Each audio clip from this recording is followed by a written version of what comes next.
नमस्कार। गिरीश थत्ते से सुनिए डॉक्टर सच्चिदानंद जोशी की कहानी कमाऊ पूत। टेबल पर बैठी बैठी दाल बिन रही थी कि इतने में एक पैकेट धम्म से गिरा। मैंने ऊपर देखा। मेरा अंदाजा सही था, यह रघु ही था। यही तरीका अपना लिया था उसने आजकल अपनी तनख्वाह देने का। आजकल वह पहले की तरह मिठाई का पैकेट नहीं लाता, न ही वह भगवान के सामने तनख्वाह रखता है। मुझे उसका यूं तनख्वाह फेंकना अच्छा नहीं लगता, पर मैं कुछ बोल नहीं पाती। क्या बोलूं? लगता है अपना अधिकार मैं खो चुकी हूं। रघु बहुत पराया सा लगने लगा है। उसके चेहरे के हाव भाव पहले से ही इतने बुरे रहते हैं कि उन्हें और बुरा बनाने की इच्छा नहीं होती। न जाने कैसा हो गया है रघु। पहले का वह शालीन, लजीला, शर्मिला रघु न जाने कहां खो गया है। मुझे तो अब उसमें एक व्यापारी नजर आने लगा है, निर्विकार सा रहने वाला एक व्यापारी। पूरे हैं, गिन लो। रघु ने स्वर को यथासंभव कड़ा बनाते हुए कहा। अब गिनने की क्या जरूरत है बेटा? कोई साहूकारी है क्या? घर की ही तो बात है। नहीं, फाइनेंस डिपार्टमेंट वालों को यकीन नहीं होता ना। गिन ही लेना अच्छा है, वरना बाद में 10-20 रुपयों के लिए मुझे एक लंबा लेक्चर सुनना पड़ेगा। रघु का यह वाक्य अपने पिता के लिए था। आजकल वह उन्हें इसी किस्म के ऊल जलूल संबोधनों से पुकारता है।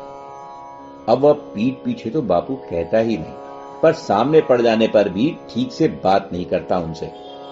रघु के मन में अपने बापू के प्रति एक तिरस्कार का भाव पैदा हो गया है। रघु के बापू अपने बेटे के इस तिरस्कार को झेल नहीं पाते।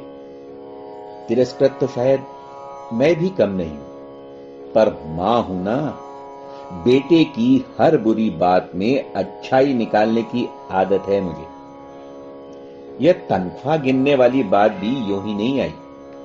एक दिन ये खाना खाते समय रघु से बोले, रघु, सुना है तुम्हारी पे स्केल रिवाइज हो गई है। पिछले महीने से तुम्हारी तनख्वाह में 400 रुपए बढ़ गए। रघु ने चौंक कर कहा, आपको किसने बताया? इन्होंने मजाकिया अंदाज में उत्तर दिया, फाइनेंस वाला हूं ना, पता लग ही जाता है। बात बहुत ही हल्के अंदाज में कही गई थी, पर रघु को अचानक न जाने क्या हुआ। वह तड़ से उठा और बोला, फाइनेंस वाले हैं तो यह भी पता होना चाहिए कि तनख्वाह में से कट कितना रहा है। आपको लग रहा है जैसे मैं 200-400 रुपए आपसे छुपा कर कहीं रख रहा हूं। अगर इतना ही अविश्वास है मुझ पर तो अगले महीने से आप ही लाया कीजिए मेरी तनख्वाह। ये बेचारे एकदम सकपका गए। बेटे के हाथों इस तरह अपमानित होने का यह उनका पहला मौका था। इन्हें समझ में नहीं आया कि आखिर गलती क्या हुई। ये तो रोज की तरह मजाक कर रहे थे और उसका अनर्थ ही हो गया। उस दिन के बाद से हर महीने की पहली तारीख को मुझे यही या इससे मिलता जुलता कड़वा वाक्य सुनना पड़ता। उस दिन से हम तीनों का साथ बैठकर भोजन करना और डाइनिंग टेबल पर चलने वाली हंसी मजाक दोनों बंद हो गए।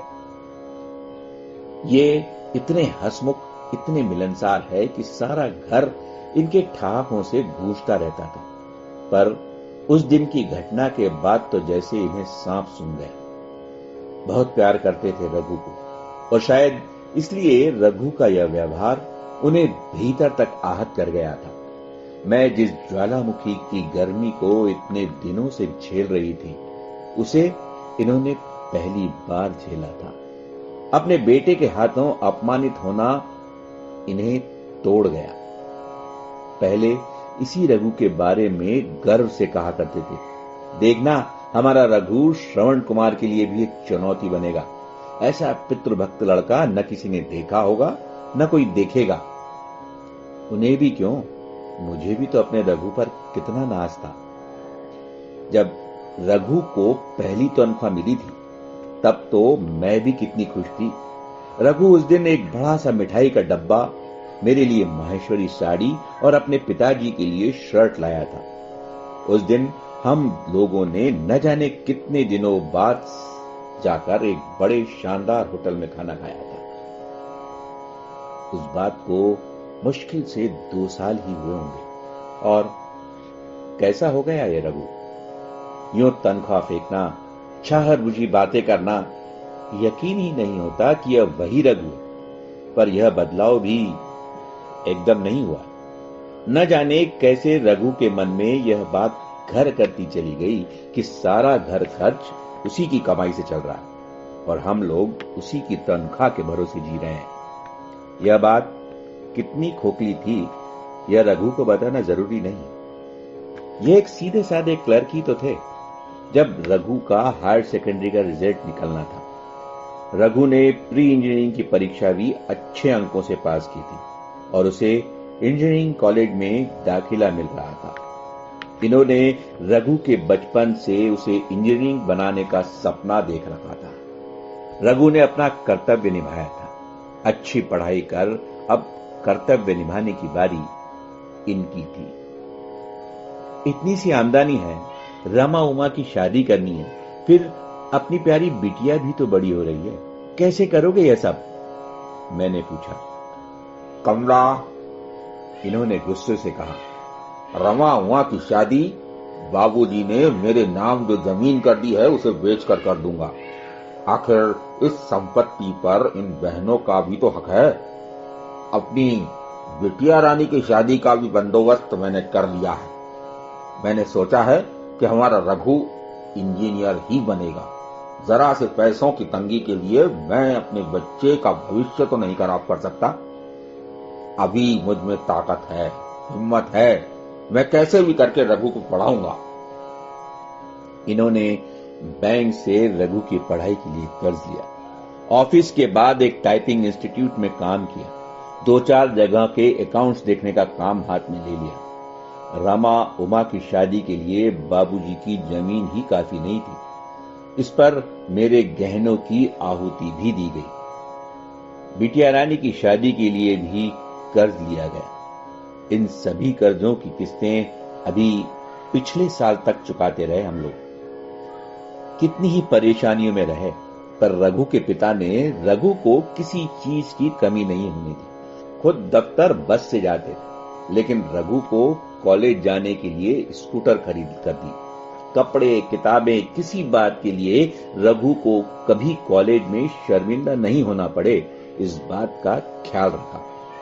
रघु अच्छे नंबरों से पास होता रहा और पास होते ही उसकी नौकरी भी लग गई सरकारी महकमे में। वह एकदम अफसर हो गया। हमारा घर जो अब तक sofa set, TV, fridge, dining table वगैरह से वंचित था, धीरे धीरे इन सामानों का स्वागत कर रहा था।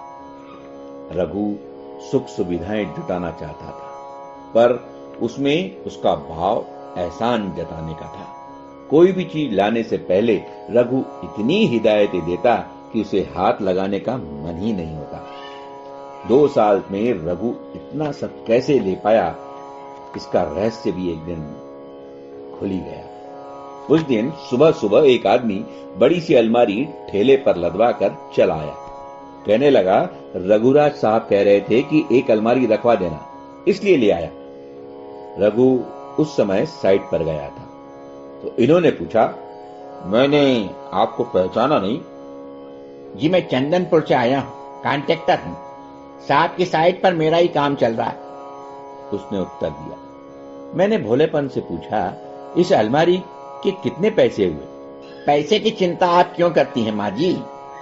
हंसता हुआ वह आदमी बोला और अलमारी रखवा कर चला गया। उसके चले जाने के बाद इन्होंने मुझे आड़े हाथों लिया। तुम भी अजीब पागल हो, ऐसे काम पैसों के लिए ही होते हैं। इनमें अलमारी की मामूली रकम का कोई अर्थ नहीं होता। मैं भी पिछले 25 सालों से सरकारी महकमे में हूं और इतने दांव पेच तो मुझे भी आते हैं। रघु यह सब ठीक नहीं कर रहा, उसका अंजाम अच्छा नहीं है। आप ऐसा क्यों सोचते हैं? हो सकता है रघु ने सचमुच ही अलमारी मंगवाई हो, मैंने बचाव करते हुए कहा। कमला, दोस्त और ठेकेदार में फर्क मैं भी समझता हूं और तुम भी। हमारा रघु इतनी जल्दी गिर जाएगा मैंने कभी सोचा भी नहीं था। उस रात हमारे घर में जमकर महाभारत हुई। शायद जीवन में पहली बार इन्होंने रघु को डांटा था। रघु शायद इस हमले के लिए तैयार नहीं था। शायद उसे अच्छा भी न लगा हो कि जिसे दुनिया रघुराज साहब के नाम से जानती है हो, उसे फाइनेंस डिपार्टमेंट में काम करने वाला एक बड़ा बाबू डांट दे। क्योंकि रघु ने जो वाक्य इस सब रामायण के बाद कहा, वह हम दोनों के लिए ही नया था। स्टैंडर्ड ऑफ लिविंग क्या होता है जानते हो? तब ना आपसे बहस करने में कुछ अर्थ है। खुद तो कभी बाबू लेवल से ऊपर उठ नहीं पाए और मुझे ज्ञान सिखा रहे हैं। रघु, यह मत भूल कि इस बाबू ने आज तुझे इस लायक बनाया है। मैंने लगभग चीखते हुए कहा। कहना मुझे और भी बहुत कुछ था, पर वह सब कुछ सुनने के लिए रघु वहां नहीं था। पिछले कुछ दिनों से मैं यह महसूस कर रही थी कि रघु को अपने वर्तमान स्तर पर शर्म सी आने लगी है। उसने कई बार दोस्तों में अपने पिता का ओहदा सेक्शन ऑफिसर या अंडर सेक्रेटरी का बताया, जबकि ये बेचारे तो हेड क्लर्क ही थे। मित्रों से बातचीत करते समय अक्सर वह अपने गांव की जागीर के बारे में बताया करता था, जबकि हमारे पास थी सिर्फ 10 एकड़ जमीन जो रमा उमा की शादी में काम आ गई। एक बार रघु को टोकते हुए इन्होंने कहा भी था, अपने घर परिवार के बारे में बताने में शर्म नहीं करना चाहिए बेटा। हमारे पिताजी तो पुजारी थे, हमने बताने में तो कभी शर्म नहीं की। आपको बताने में क्या शर्म हो सकती है? रघु चट से बोला। आप खुद भी तो मामूली से ओहदे पर ही थे। यहां तो मेरे सोशल स्टेटस का सवाल आ जाता है। आपको क्या मालूम कि 4 लोगों में उठने बैठने में कैसे शर्म आती है जब मैं अपने परिवार के बारे में बात करता हूं। ये बेचारे अपना सा मुंह लेकर बैठ गए। रघु किस समय क्या बोल दे इसका कोई ठिकाना नहीं रह गया था। कोई भी बात हो, रघु कड़वी बात बोलने का मौका नहीं चूकता था। एक रात रघु देर से घर लौटा। इन्होंने मुझसे कहा, तुम्हारे सुपुत्र शराब पीकर आ गए हैं, संभालो इन्हें। आजकल वो अपना सोशल स्टेटस बढ़ा रहे हैं। मुझे इनकी बातों पर यकीन नहीं हुआ। रघु से रात को पूछना चाहती थी, पर उसका चेहरा देखकर मैं सहम गई। शायद ये ठीक ही कह रहे थे। सुबह मैंने उससे पूछा, रात को देर कहां हो गई? यूं ही जरा दोस्तों में बैठ गया था, रघु ने बेफिक्री से जवाब दिया। दोस्तों में उठना बैठना तो ठीक है, पर उसके लिए शराब पीना कहां जरूरी हो गया? मैंने कड़ाई से पूछा। रघु शायद इस अप्रत्याशित हमले के लिए तैयार नहीं था। झल्ला कर बोल उठा, अच्छी मुसीबत है यार, इस घर में कोई कुछ कर ही नहीं सकता। खुद तो जानते नहीं कि सोशल स्टेटस क्या होता है, कैसे जान पहचान बढ़ाई जाती है। बेटा कोशिश कर रहा है तो उस पर लाख पाबंदियां लगाई जा रही हैं। रघु, तू जानता है कि आज तक तेरे पिता ने कभी किसी तरह का कोई व्यसन नहीं किया नहीं इसलिए कि किया नहीं जा सका। मिलता ही क्या था जो इस तरह की शौक पालते हैं। मैं इसके आगे उससे बहस ही नहीं कर सकी। मैं रघु को क्या बताती और कैसे बताती कि रघु को हॉस्टल में न रखना पड़े, परिवार की स्थिरता बनी रहे। इसके लिए इन्होंने कितने प्रमोशन छोड़ दिए। कई बार सोचती हूं कि रघु की शादी कर दूं तो सब ठीक हो जाएगा, अच्छे अच्छे रिश्ते भी आ रहे हैं, पर इन्होंने साफ मना कर दिया। ये कहते हैं कि जब रघु कहेगा, जिस लड़की से कहेगा शादी कर देंगे। ये अब और खतरा नहीं उठाना चाहते थे। बेटे के हाथों अब और अपमानित होने की इनकी इच्छा नहीं है। मेरे मन में भी डर है कि रघु शादी के बाद हमसे और दूर हो जाएगा। उस दिन रघु खुशी खुशी घर आया। दरवाजे से ही चीखता चिल्लाता वह रसोई में घुसा। मां, तुम कहां हो? इतनी खुशी की खबर लेकर आया हूं। क्या खबर है, बता तो सही। मुझे इतने दिनों बाद खुशी से चमकता चेहरा देखकर अच्छा लगा। मां, मेरा तबादला हो गया है। वो चंदनपुर वाला ठेकेदार आया था ना, उसी ने करवाया है। बहुत ही अच्छी पोस्टिंग है, इंडिपेंडेंट चार्ज है मां। यहाँ की झंझट से दूर, अपनी मर्जी के मालिक, न कोई बॉस न कोई सुपर बॉस, रघु अपनी रॉ में कहे जा रहा था। इस बीच उसने एक बार भी इसकी प्रतिक्रिया मेरे चेहरे पर देखने की जरूरत नहीं समझी। मैं तो आश्चर्य में थी कि रघु अपना तबादला करवाने में लगा था और उसने एक बार भी मुझे यह बताया नहीं या बताना उचित नहीं समझा। कब ज्वाइन करना है, मैंने पूछा। जल्दी से जल्दी जाना है मां, वरना कोई और दूसरा आ जाएगा उस जगह। बहुत से लोग कोशिश में लगे हैं, पूरे 50,000 रुपए दिए हैं इस पोस्टिंग के लिए। रघु के हर वाक्य में खुशी और दम्भ साफ झलक रहा था। रात को सोते समय मैंने डरते डरते ही इन्हें रघु के तबादले की बात बताई। मुझे लगा ये नाराज होंगे, चौंकेंगे, पर ऐसा कुछ भी नहीं हुआ। इन्होंने अत्यंत शांत भाव में कहा, मुझे मालूम था ऐसा ही होगा। रघु की राह हमारी राह से अलग हो गई है। मुझे पता था कि रघु जल्द से जल्द हमारे मोहपाश से मुक्त होना चाहेगा। फिर एक गहरी सांस लेते हुए बोले, कमला, अपनी बिटिया को विदा करते समय तुम रोई थी ना। बेटी पराया धन होती है, पर बेटा भी कहां अपना होता है। किस मूर्ख ने कहा बेटा अपना होता है? और ये हंसने लगे। न जाने कितने दिनों बाद इतना खुलकर यूं हंस रहे थे। और मैं पागलों की तरह इनकी हंसी के पीछे छिपे दुख को ढूंढने की कोशिश में लगी थी। धन्यवाद।